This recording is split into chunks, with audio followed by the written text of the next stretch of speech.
नगर कर्नूल जिले के अचमपेट में एनटीआर मिनी स्टेडियम में एक पुराने सामान की दुकान में जबरदस्त आग लगने का वाकया पेश आया। आतिशबाजी के इस वाकये में तकरीबन 2 से 3 लाख रुपए की इमलाक को नुकसान पहुंचा।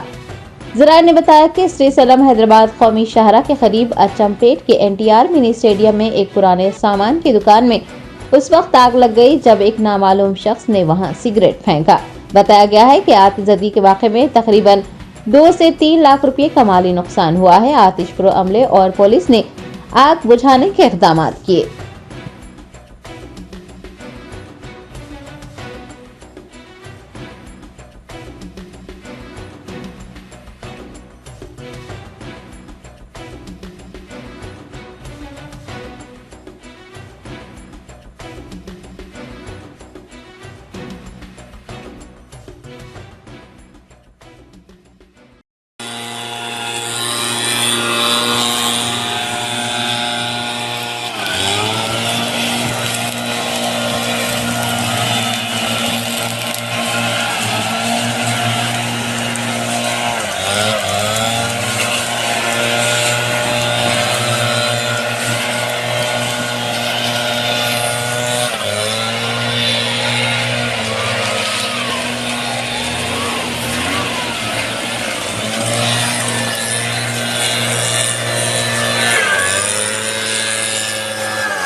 Germanton super speciality hospital, doctor Mir Jawad Jar Khan, senior experienced orthopaedic surgeon, bone fracture, joint replacement, hip replacement और स्पाइन सर्जरी कामयाबी से अंजाम दे रहे हैं। इसके अलावा neuro surgery, cardiology, gynaecology, dental, general medicine, dialysis और फिजियोथेरेपी जैसे शोबाजात में इंतहाई कामयाबी के साथ वाजबी फीस में इलाज किया जा रहा है। शेयरिंग और प्राइवेट रूम्स, अस्पताल में 24 घंटे MRI, CT scan, 2D digital x ray, ultrasound, operation theatre, ICU और लैब की सहूलत दस्तयाब है। आपकी उम्मीदों के ऐन मुताबिक Germanton super speciality hospital, pillar number 150, Attapur, Hyderabad.